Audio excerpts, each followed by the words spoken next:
गोला गोकर्णनाथ सीट पे कल वोटिंग है। चुनाव का शोर थम चुका है, लेकिन डोर टू डोर कैंपिंग लगातार जारी है। गोला गोकर्णनाथ सीट पर उपचुनाव के लिए कल वोट डाले जाएंगे। मतगणना 6 नवंबर को होगी। भारतीय जनता पार्टी ने यहां लगातार प्रचार किया। वहीं समाजवादी पार्टी के कई नेता भी प्रचार के दौरान मौजूद रहे हैं। समाजवादी पार्टी के अध्यक्ष अखिलेश यादव चुनाव प्रचार के लिए नहीं पहुंचे। ऐसे में उपचुनाव से एसपी के स्टार प्रचारकों की दूरी पर भी कई सवाल पैदा हो रहे हैं। वहीं समाजवादी पार्टी के प्रत्याशी विनय तिवारी को कल राहत मिल गई, जब उनके खिलाफ मिनी गुंडा एक्ट की 110 की धारा को प्रशासन ने निरस्त कर दिया।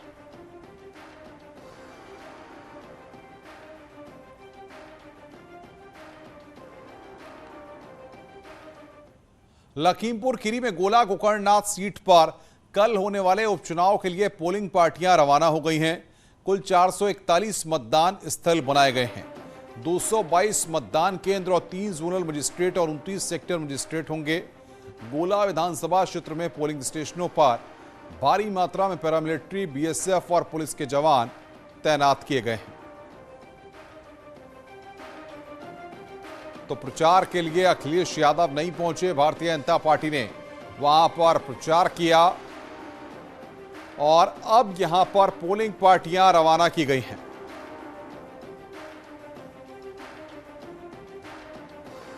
तो गोला विधानसभा उपचुनाव होना है, उसके लिए पोलिंग पार्टीज हमारी यहाँ मंडी परिषद से डिस्पैच हो रही हैं। सारे सेक्टर मजिस्ट्रेट, सारे जोनल मजिस्ट्रेट, सारे अधिकारीगण यहाँ पर उपस्थित हैं। लगभग 50% पार्टियाँ डिस्पैच हो चुकी हैं और विद इन आवर पूरी पार्टियाँ डिस्पैच हो जाएंगी। सभी पार्टियों को हम लोग बस से रवानगी करा रहे हैं ताकि उनको कोई समस्या ना आए। सभी बूथ 441 बूथ हैं, सभी बूथों को हमने सीएपीएफ से कवर किया है। सीएपीएफ में बीएसएफ भी है, सीआईएसएफ भी है, सीआरपीएफ भी है, आईटीबीपी भी है। सभी बूथों को हमने सीएपीएफ से कवर किया है।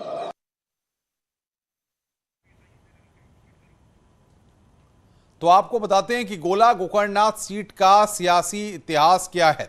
इसी साल हुए विधानसभा चुनाव में किसको कितने वोट मिले थे और गोला गोकर्णनाथ में कुल कितने मतदाता हैं, ये भी आप जान लीजिए।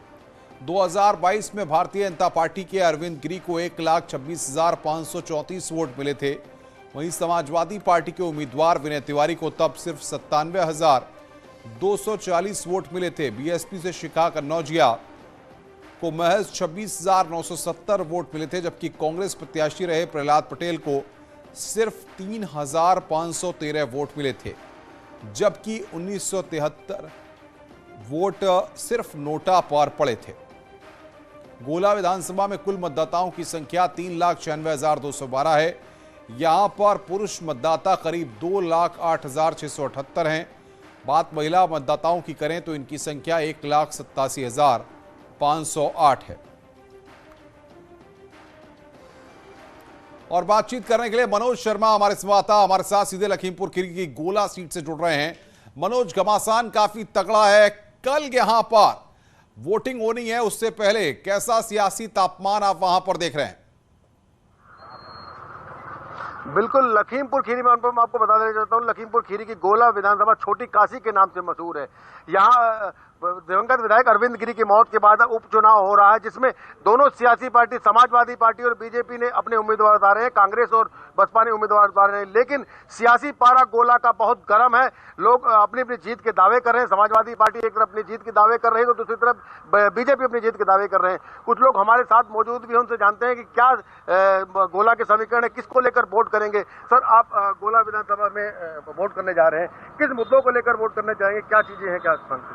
अब गोला विधानसभा के में जो क्षेत्र का विकास है वो बेहतर तरीके से हुआ है इससे पहले अरविंद जी के टाइम में, और अब जो अमन जी हैं वो एक बेहतर विकास करेंगे। युवा हैं और युवाओं की समस्याओं को बेहतर तरीके से समझेंगे, इसलिए ये युवा चाहते हैं कि एक युवा का चेहरा सामने आए।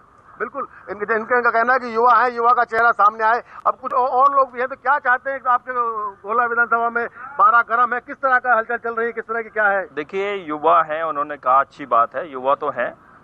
युवा होने का उनको जो आप सोच रहे हैं कि लाभ मिलेगा, ऐसा नहीं है। हमारे जो विनय तिवारी जी हैं, उन्होंने पहले भी समाजवादी पार्टी की सरकार रही थी तो गोला में विकास किया। मैलानी जहां हम लोग खड़े हैं, जहां के हम वोटर हैं, हम वोट करने जा रहे हैं, मैलानी की जनता जानती है। उस समय मेरी पत्नी अनीता यादव जी यहां से बिल्कुल चेयरमैन रही हैं और एक क्षेत्र का विकास किया है हम लोग। मनोज, कल चुनाव है, ऐसे में पोलिंग पार्टियां रवाना की गई होंगी, कितने मतदान स्थल बनाए गए हैं, क्या इंतजामात हैं, प्रशासनिक रणनीति क्या है, बताइए जरा। बिल्कुल बिल्कुल लखीमपुर खीरी में कल जो मतदान होना उसमें 441 मतदेय केंद्र बनाए गए हैं, 222 मतदान केंद्र बनाए गए हैं। पैरामिलिट्री, भारी मात्रा में पैरामिलिट्री के जवान तैनात किए गए हैं। बाहर की सुरक्षा के लिए लगभग 3000 पुलिस के जवान तैनात किए गए हैं। चप्पे चप्पे पर पुलिस प्रशासन की नजर रहेगी, किसी तरह की कोई चुनाव के दौरान गड़बड़ी ना बरते, इसके लिए प्रशासन ने एहतियात के तौर पर पुलिस के एक्स्ट्रा जवान और पीएससी और पैरामिलिट्री के जवान भी सुरक्षित उसमें रखे हैं। प्रशासन की मंशा है कि पूरी तरीके से निष्पक्ष चुनाव गोला विधानसभा कराया जाए। बिल्कुल मनोज, जैसा कि आप बता रहे हैं, लोगों से वहां पर बातचीत कीजिए, कौन कौन से मुद्दे हैं और इस बार का चुनाव कितना दिलचस्प उन्हें लगता है। बिल्कुल, आप इस बार कौन कौन से मुद्दे हैं इस विधानसभा में चुनाव को लेकर? गोला विधानसभा एक प्रमुख चुनाव विधानसभा है, 2024 का भी इलेक्शन आने वाला, क्या मुद्दे रहेंगे इस बार? देखिए, मैं अल्पसंख्यक मोर्चा से जिला उपाध्यक्ष हूँ और मैं यहाँ पे मुद्दे यहाँ पे बहुत से हैं जो हम लोग विकास की बात कर रहे हैं और यहाँ पे बहुत विकास हुआ भी है और अमन गिरी ने, जैसा कि अरविंद गिरी जी ने हमारे बहुत कुछ विकास की बात करी, वो करा है और हम चाहते हैं कि जो तरक्की जो हमारी रुकी हुई है वो और भी डेवलपमेंट हो सके। आप लोग क्या सोचते हैं कि क्या? जी मैं नहीं, हम तो ये सोचते हैं कि विनय तिवारी को ही वोट दे देंगे, सपा को। तो आप सामने आइए, आप और लोग हैं, आप लोग क्या चाहते हैं, क्या मुद्दे हैं सर आपके लिए इस विधानसभा में? हमारे लिए तो जो पार्टी हमारी कर रही है, अभी तक जो किया है वही हम सोच रहे हैं और विकास करेंगे। जिस तरह से चल रहे थे उसी तरह से चलते रहेंगे। हम समझते हैं कि हमारा राष्ट्र बढ़ रहा है और आगे बढ़ेगा। राष्ट्र बढ़ रहा है जी। तो आप क्या मुद्दे सोचते हैं कि ऐसा है, हम अपने देश के लिए जो इस समय शासक मिला है ये कभी कल्पना थी। हमारे देश में जो शासक है, क्योंकि ये लिखा एक है मुक्तक के द्वारा मैं बता रहा हूँ, अस्मिता स्वदेश की बचाने हेतु कटिबद्ध, मंडकार वाणी का पवित्र होना चाहिए। राष्ट्र देवता के मानचित्र को सजाने हेतु चित्र नहीं व्यक्ति का चरित्र होना चाहिए। बिल्कुल, चरित्र होना चाहिए। आप किन मुद्दों को लेकर? देखिए, जैसा कि हमारे जो नेतृत्व है हमारे पास, योगी जी के रूप में, मोदी जी के रूप में, उसकी स्वीकार्यता भारतवर्ष में ही नहीं, आप भी जानते हैं उनकी रैंकिंग पूरे विश्व में है। गोला में क्या आप? गोला के अंदर मैलानी की पर्सनल बात करिए, मैलानी में एक पार्क का निर्माण हुआ है, एक जीआईसी इंटर कॉलेज निर्माणाधीन है, एक गौशाला निर्माणाधीन है, तमाम सी सड़कें बनी, तमाम सी चीजें बनी। इससे पहले किसानों को खाद कहाँ मिलती थी? क्या स्थिति थी किसानों की, आप बताइए। किसानों की बात कर रहे हैं, किसानों की बात, तो क्या मुद्दे हैं, क्या किसानों के मुद्दे क्या रहते हैं? आपका क्या कहना है? किसान का देखिए, अभी तक पेमेंट नहीं मिला है, गन्ना दे सब कहाँ पेमेंट आ रहा है अभी तक? पिछला पेमेंट अभी सारा पूरा बकाया है। तो किस मुद्दों को लेकर आप वोट करेंगे? ये बस यही, इतनी महंगाई बढ़ रही है, अब देख लिए मोदी जी को वोट देंगे। आप क्या कहना चाहेंगे? बदलाव चाहती है। बदलाव चाहते? क्या बदलाव चाहते? किस तरह? बदलाव असल में यहाँ का किसान जो है उसकी जो दशा हो गई है, आप इसकी परिकल्पना कभी नहीं करेंगे। पेमेंट नहीं मिल रहा है, सबके चेहरों पे उदासियां भी हैं। अगर आप व्यक्तिगत मिलिए तो जनता बदलाव चाहती है और इस बार जनता चुनाव लड़ रही है। बिल्कुल, जनता चुनाव लड़ रही है, जनता बदलाव चाहती है। आप क्या किस मुद्दों पे चुनाव लड़ रहे हैं? आप युवा भी हैं। बदलाव चाहते हैं, बदलाव चाहते हैं। तो और आप भी, आप तो काफी सर, आप क्या चाहते हैं, क्या किन मुद्दों को लेकर चुनाव में जा रहे हैं? देखिए, तो समाजवादी पार्टी हमेशा से विकास के मुद्दे पे चुनाव लड़ती आई है। 12 से 17 के बीच में जब हमारी सरकार रही और 17 का जब चुनाव हुआ, तो 17 के भी चुनाव में और 22 के चुनाव में भी हमारे राष्ट्रीय अध्यक्ष जो अखिलेश यादव जी हैं, उन्होंने सिर्फ एक ही मुद्दे पे चुनाव लड़ा था, विकास के मुद्दे पे। राष्ट्रीय, आपने अध्यक्ष की बात की, इस चुनाव में गोला का एक प्रमुख चुनाव था जहाँ पर राष्ट्रीय अध्यक्ष नहीं आए। क्या नहीं, वो तो पूरी आप सभी लोग जानते हैं कि वो किस परेशानी के दौर से गुजर रहे हैं। उनकी नेताजी का अभी देहांत हुआ है, वो अपनी पर्सनल फैमिली क्राइसिस में है। तो ऐसे में उम्मीद करना कि वो उनको उन्हीं के मार्गदर्शन से हम सब लोग काम कर रहे हैं। यहाँ पे जो चुनाव हो रहा है, समाजवादी पार्टी का हमेशा से स्टैंड एक ही चीज पे रहा है, वो है विकास के मुद्दे पे। इसके अलावा युवाओं के लिए, बेरोजगारी के लिए, किसानों के लिए, इसी पे हमेशा 17 में भी चुनाव लड़ा, 22 में भी चुनाव लड़ा। बिल्कुल, कॉरिडोर, मुख्यमंत्री जी आए थे, कॉरिडोर की बात करें, गोला का विकास की बात करें, गोला में कॉरिडोर बनाएंगे, क्या कहना चाहेंगे? बिल्कुल, मैं आपके चैनल के माध्यम से बताना चाहता हूं कि 2022 के चुनाव में जनता ने गोला की भारी बहुमत से यहाँ के विधायक अरविंद गिरी जी को विजयी बना करके भारतीय जनता पार्टी के पक्ष में मतदान किया था। और पुनः भारतीय जनता पार्टी ने भाई अमन गिरी जी को, युवा हैं, उनको यहाँ से प्रत्याशी बनाया है।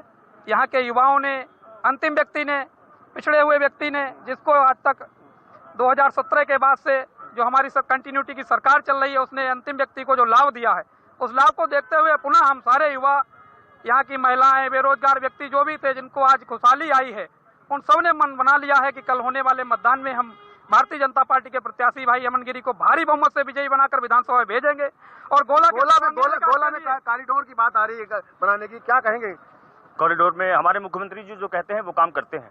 जैसे कि 40 चुनाव प्रचारक हमारी भाजपा पार्टी ने उतारे गए, मुख्यमंत्री जी ने डेट दी थी, वो वहाँ पहुंचे थे। और 39 प्रचारक सपा ने भी उतारे हैं, लेकिन उनके कहीं प्रचारक नहीं दिख रहे हैं। इससे ये सिद्ध हो रहा है कि जो अभी से जो उन्होंने वादे किए हैं पार्टी के लिए, हम 40 प्रचारक उतार रहे हैं, आपको कहीं दिख रहे हैं? नहीं दिख रहे हैं। खुद मुख्यमंत्री जो रह चुके हैं उनके अखिलेश यादव जी, वो भी आने का प्लान था उनका, लेकिन अभी तक नहीं आए।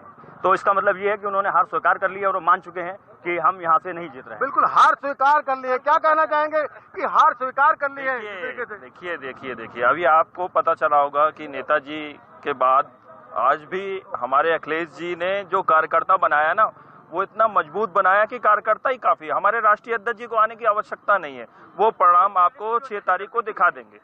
लिस्ट पहले जारी हुई थी आप बीजेपी की तरफ से 40 लोगों की, तो उसके लिए लिस्ट जारी हुई। यहाँ भी आपके मैलानी में भी कई मंत्री लोग आए हैं और अपना प्रचार करके चले गए। अब जनता को वोट देना है और जनता बदलाव चाह रही है।